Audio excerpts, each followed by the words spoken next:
Assalamualaikum warahmatullahi wabarakatuh. Pertemuan ini kita mereview, menambah referensi tentang prinsip-prinsip penyiaran universal. Jadi dalam prinsip penyiaran universal itu yang pertama, sistem penyiaran dijalankan bagi kepentingan rakyat melalui dukungan terhadap bidang-bidang akses universal, keanekaragaman, demokratisasi, gelombang udara, pembangunan bangsa, pendidikan, penguatan karakter rohani. Di sini menjelaskan bahwa kepentingan rakyat dalam prinsip penyiaran universal itu menjadi hal yang paling penting dan menjadi hal yang paling utama, sehingga kemudian dari kepentingan rakyat yang diutamakan, maka keanekaragaman, kemudian demokratisasi, pembangunan bangsa itu lebih bisa adil dan merata. Nah, yang kedua yaitu suatu kebijakan penyiaran yang demokratis, membantu publik untuk memahami tujuan sistem penyiaran yang mereka inginkan, sekaligus peran yang dimiliki sistem tersebut dalam masyarakat.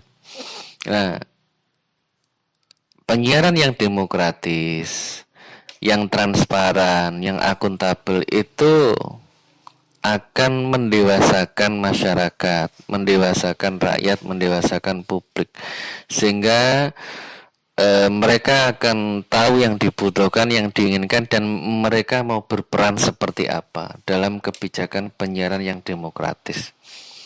Nah, kemudian berikutnya yang ketiga itu merupakan suatu kerangka kebijakan yang mampu beradaptasi dengan kondisi-kondisi apapun, dinamis.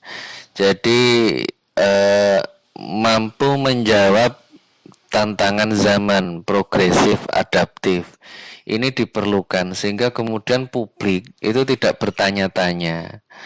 Ada pertanyaan, ada jawaban, ada problem, ada penyelesaian. Nah, itu yang harus kemudian ditemukan dalam prinsip-prinsip penyiaran. Nah, suatu undang-undang itu penyiaran utamanya harus merefleksikan keanekaragaman masyarakat. Makanya kemudian ada kearifan lokal yang diangkat. Di setiap daerah ada TV, ada radio, ada media massa yang mengangkat kearifan-kearifan lokal. Nah, ini membicarakan tentang refleksi keanekaragaman masyarakat. Kemudian ownership content, ownership diversity content, diversity ownership ini untuk menghindari monopoli penguasaan media, termasuk monopoli konten pusat. Jadi tidak perlu konten itu hanya membicarakan Jakarta, membicarakan Surabaya, karena masih ada pulau, kota, provinsi lain yang menarik dan seksi untuk diangkat pemberitaan-pemberitaannya. Nah, ini juga didasarkan pada sifat yaitu kebebasan berekspresi bagi semua orang dan juga kesetaraan hak. Jadi jangan sampai penyiaran itu membatasi freedom of expression dari masyarakat. Ini yang menjadi catatan penting. Kemudian berikutnya, media penyiaran menggunakan gelombang-gelombang udara yang merupakan milik publik dan merupakan sumber daya yang terbatas. Jadi gelombang-gelombang yang seperti kita bahas saat kita pertemuan di kelas, moodnya kemudian energinya itu memang terbatas. Satu MUX itu 12 channel dan seterusnya, dan itu menghabiskan banyak energi. Jangan sampai mubazir, tapi juga harus efisien dan efektif. Maka kemudian penggunaan gelombang-gelombang udara itu harus ada kebijakan yang jelas. Nah, dalam hal ini kaitan undang-undang penyiaran yang disiapkan oleh DPR itu ada gugatan dari Koalisi Nasional Reformasi Penyiaran KNRP, di mana yang dilihat bahwa yang disiapkan DPR untuk undang-undang penyiaran itu mengabaikan kepentingan publik dan juga semangat demokratisasi penyiaran. Isu-isu kuat yang menjadi catatan itu yaitu satu, monopoli media. Dalam undang-undang penyiaran perlu dikawal karena ada indikasi bahwa itu kurang diperhatikan, monopoli media. Kemudian porsi iklan yang berpihak pada pemodal, artinya media jangan sampai digeser dari media penyiaran yang sifatnya edukasi, hiburan, kemudian kontrol sosial itu kemudian digeser menjadi alat untuk opportunity pemodal, untuk hanya sekedar menambah untung pemasukan dari pemilik media ataupun pemodal, dan ini yang harus terus dikawal. Kemudian jangan sampai media itu hanya membentuk masyarakat yang konsumeris konten-kontennya.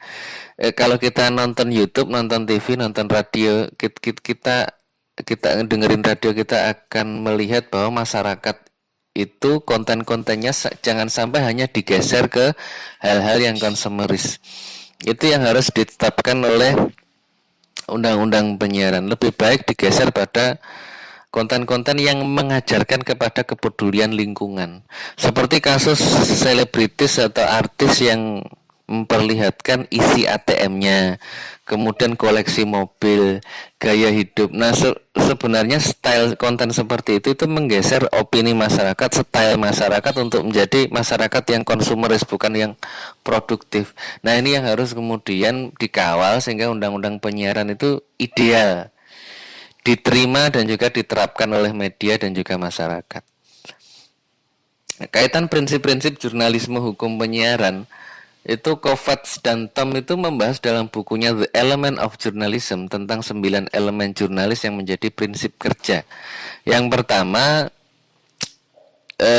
prinsip jurnalisme dalam hukum penyiaran itu yang pertama, kebenaran yang disampaikan itu tidak memihak dan tanpa kepentingan.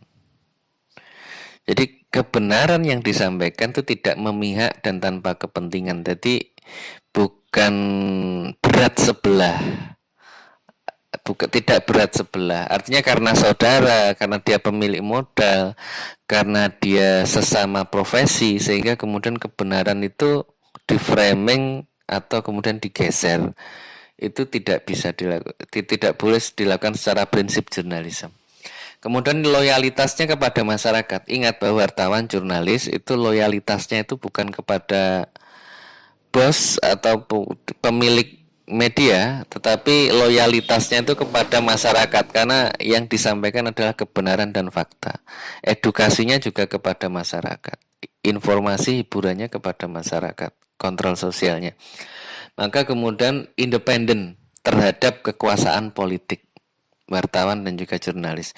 Nah, disiplin yang ketiga, disiplin verifikasi, mampu menyaring desas-desus atau gosip. Jadi yang diberitakan itu bukan desas-desus, bukan gosip, tetapi memang kebenaran atau fakta, sehingga perlu diverifikasi.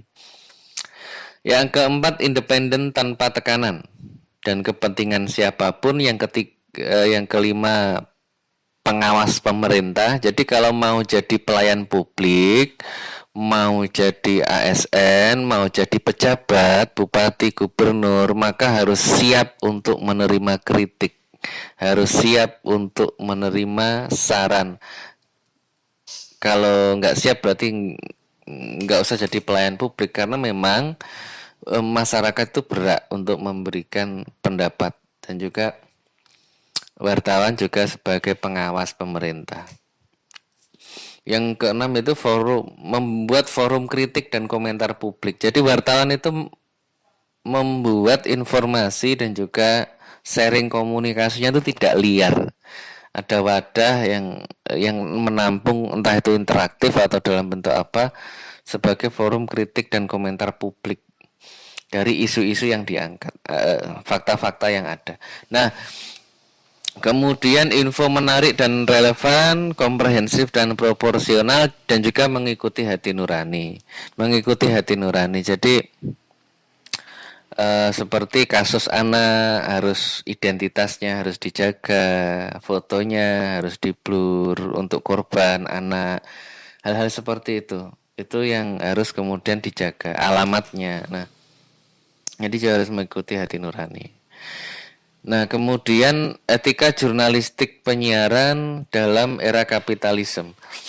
Nah, kita membicarakan moralitas wartawan, broadcaster di era kapitalisasi media. Karena yang punya untung dan modal besar, mereka akan tetap bisa berjalan, dan juga sebaliknya.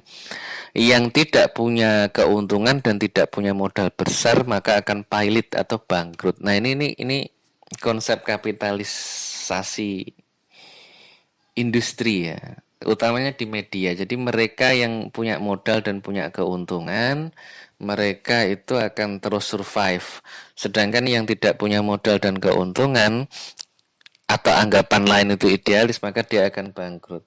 Sehingga banyak yang ada yang mengatakan bahwa bad news is good news. Jadi berita buruk atau berita buruk yang hanya mengejar sensasional itu sekarang itu yang diminati oleh masyarakat. Jadi media itu banyak mengeluarkan berita-berita yang buruk, tetapi itu yang diminati oleh masyarakat. Jadi yang utama bukan lagi edukasi, tetapi kemudian yang utama itu permintaan pasar apa mereka kasih. Nggak peduli itu nanti menjadi informasi sampah atau enggak. Kemudian oleh karenanya kemudian ada yang menilai, ada penilaian bahwa ada opini negatif karena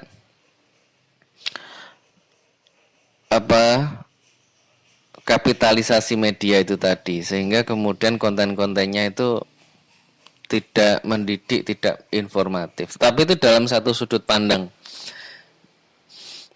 Di referensi yang lain mengatakan bahwa media yang tetap idealis, media yang kemudian tetap sesuai dengan prinsip-prinsip jurnalis, maka itu yang kredibilitasnya itu bisa dijaga sehingga orang punya trust pada media tersebut. Lain hanya yang hanya sekedar mencari keuntungan, maka yang muncul itu opini negatif sehingga kredibilitasnya dipertanyakan. Pemberitaan apapun mereka sudah akan sanksi atau meragukan. Nah, ini dalam referensi yang lain, sehingga bukan hanya sekedar keuntungan tapi kredibilitas itu penting. Nah, kemudian hanya menguruk keuntungan, tidak ada etika jurnalis atau penyiaran. Nah, ini seperti contoh kasus perseteruan antara YouTuber lokal, antara perseteruan antara Agus Kotak dengan Pets Channel. Karena dulu perjuangannya dari Pets Channel sampai jutaan subscriber, tapi kemudian karena kerja tim tidak didasarkan pada ketulusan dan etika kerja yang baik, sehingga ada perselisihan, pecah, kepercayaan masyarakat hilang, malah dua-duanya yang rugi. Nah, ini yang harus kemudian dijaga dalam lembaga penyiaran dan juga etika jurnalistik penyiaran. Sehingga ada solusi lain seperti diversity content dan ownership, juga semangat lokalitas, itu juga menghindari kapitalisasi media. Oke, kemudian kita ke etika profesi bidang komunikasi penyiaran. Etika profesi, kita ngomongin etika profesi sebagai jurnalis atau wartawan itu poinnya pada Quran surat Al-Hujurat ayat 6 yang berpesan, hai orang-orang yang beriman, jika datang kepada kamu seorang fasik membawa suatu berita, maka bersungguh-sungguhlah mencari kejelasan, tabayun, agar kita itu tidak menimpakan suatu musibah kepada suatu kaum karena berita tersebut, tanpa pengetahuan yang menyebabkan kamu atas perbuatan kamu menjadi orang-orang yang menyesal. Jadi kalau ada berita datang, kita tabayun, kita klarifikasi, kita sharing, kita verifikasi benar enggak berita tersebut, efeknya apa ke masyarakat. termasuk ke kita sendiri, buruk atau tidak. Jadi itu penting. Tidak hanya sekedar mengejar update berita. Ini contohnya sudah banyak. Bagaimana pemberitaan di Aceh, bagaimana dulu kita sudah membahas hal itu. Nah, ini penting diberitakan. Jadi ini penting diberitakan enggak? Ini tidak perlu diberitakan. Ini perlu diklarifikasi dulu. Nah, ini harus kemudian benar-benar dilihat. Wartawan yang tabayun jelas akan berbeda dengan yang fasik, sering melakukan pelanggaran agama dan akan mencari keuntungan dari informasi yang didapatkan. Nah, ini poin-poinnya. Teman-teman bisa menambahkan referensi-referensi yang teman-teman dapat, saling melengkapi, dan mata kuliah ini semoga memberikan keberkahan bagi kita semua. Oke, assalamualaikum warahmatullahi wabarakatuh.